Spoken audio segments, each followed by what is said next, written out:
بسم اللہ الرحمن الرحیم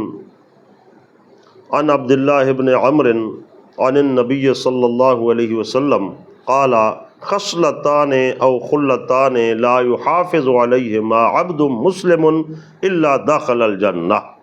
حضور سید عالم صلی اللہ علیہ وسلم کا فرمان علی شان، حضور نے فرمایا کہ دو خصلتیں ایسی ہیں کہ جو کوئی بندہ بھی ان کی محافظت کرتا ہے اور ان کو اپناتا ہے تو اس کا بدلہ اللہ تعالیٰ اس کو جنت عطا فرماتا ہے۔ اور آگے کیا ارشاد فرمایا، ہما یسیر ومن یعمل بہما قلیل، وہ دونوں عمل بہت آسان ہے لیکن ان کے کرنے والے بہت تھوڑے ہیں۔ یسبح فی دبر کل صلاۃ عشرا،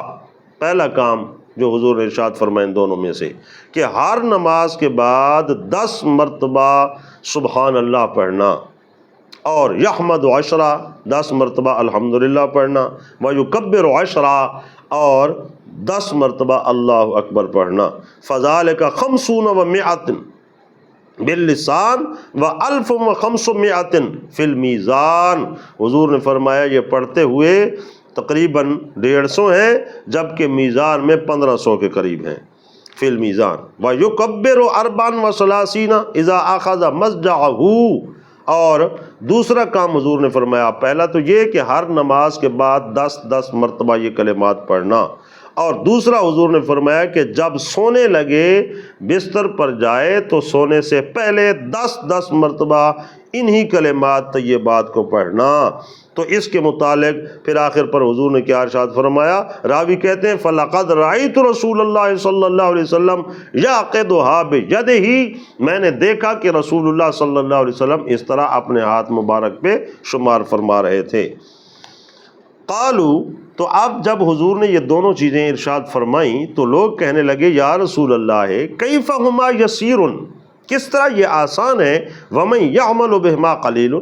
اور اس پر جو عمل کرنے والے ہیں وہ بہت کم ہیں۔ قال، تو حضور صلی اللہ علیہ وسلم نے اس کی وجہ بھی وضاحت کے ساتھ بیان فرما دی کہ جب کوئی بندہ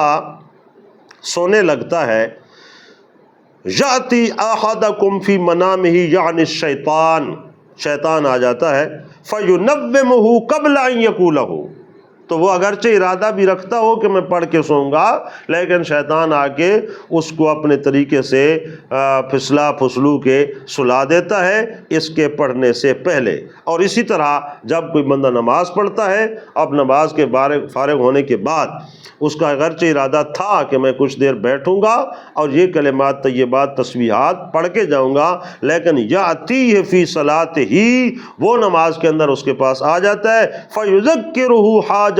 قبل ان یقولہا، اور اس کو نئی حاجتیں اور کام یاد دلا دیتا ہے کہ فلاں طرف جانا تھا، فلاں طرف جانا تھا، یہ کام بھی رہتا ہے، یہ کام بھی رہتا ہے۔ تو اس طرح کے خیالات ڈال کر اس کو پڑھنے سے پہلے مسجد سے بھگا دیتا ہے۔ تو یہ غور کرنا چاہیے کہ کتنا بڑا عمل ہے کہ نماز کے بعد 10 مرتبہ پڑھ لینا۔ ایک حدیث میں 33 اور 34 والی جو جس کو تسبیح فاطمہ کہتے ہیں وہ اس سے بھی اعلیٰ ہے کہ 33 مرتبہ سبحان اللہ، 33 مرتبہ الحمدللہ اور 34 مرتبہ اللہ اکبر پڑھنا، وہ بھی یہی حدیث پاک موجود ہے جس کو تسبیح فاطمہ کہتے ہیں۔ اور اس حدیث پاک میں 10 مرتبہ آیا ہے، اور سونے سے پہلے بھی اور نماز کے بعد بھی۔ تو اب ان دوستوں کو غور کرنا چاہیے کہ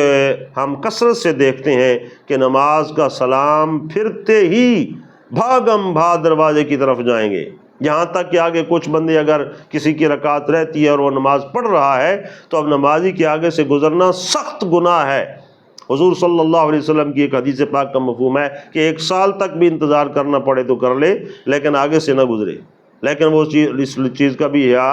خیال نہیں کریں گے اور سامنے سے بھاگتے ہوئے باہر نکلیں گے اور پھر ان کا کوئی کام نہیں، بس دروازے پہ کھڑے ہو جائیں گے۔ تو اس لیے اس سے بچنا چاہیے، دوسرے دوستوں کو سکھانا چاہیے کہ بھائی نماز اطمینان کے ساتھ پڑھیے، اور نماز کے بعد کچھ دیر کے لیے مسجد میں ٹھہر جائیے، اور وہاں یہ کلمات طیبات پڑھ کر اللہ تعالیٰ کی بارگاہ سے اتنا زیادہ اجر جو تمہیں ملنے والا ہے، جس کو رسول اللہ صلی اللہ علیہ وسلم بیان بھی فرما رہے ہیں۔ اور اسی طرح ایک اور حدیث پاک میں ہے کہ جب کوئی بندہ نماز پڑھتا ہے اور نماز پڑھنے کے بعد، یہ بھی مشکوٰۃ شریف کی حدیث ہے، کہ وہ مسجد میں بیٹھ رہتا ہے، خواہ وہ گھنٹہ بیٹھے، 1 منٹ 2 منٹ بیٹھے یا زیادہ دیر بیٹھے، جب تک بیٹھا رہتا ہے تو اللہ تعالیٰ ایک فرشتے کی ڈیوٹی لگا دیتا ہے جو اس کے لیے دعا کرتا ہے، اللہم اغفر لہ ورحمہ، کہ یا اللہ اس کی مغفرت بھی فرما، اس پہ رحمت بھی فرما۔ تو یہ کتنی بڑی سعادت ہے کہ فرشتہ ہمارے لیے دعا کر رہا ہو۔ تو اس لیے یہ بھاگ جانے والا طریقہ اچھا نہیں ہے۔ نماز پڑھیں، نماز کے بعد اجتماعی دعا میں شامل ہوں، ذکر اذکار کریں اور اطمینان کے ساتھ جائیں۔ اللہ تعالیٰ عمل کی توفیق عطا فرمائے۔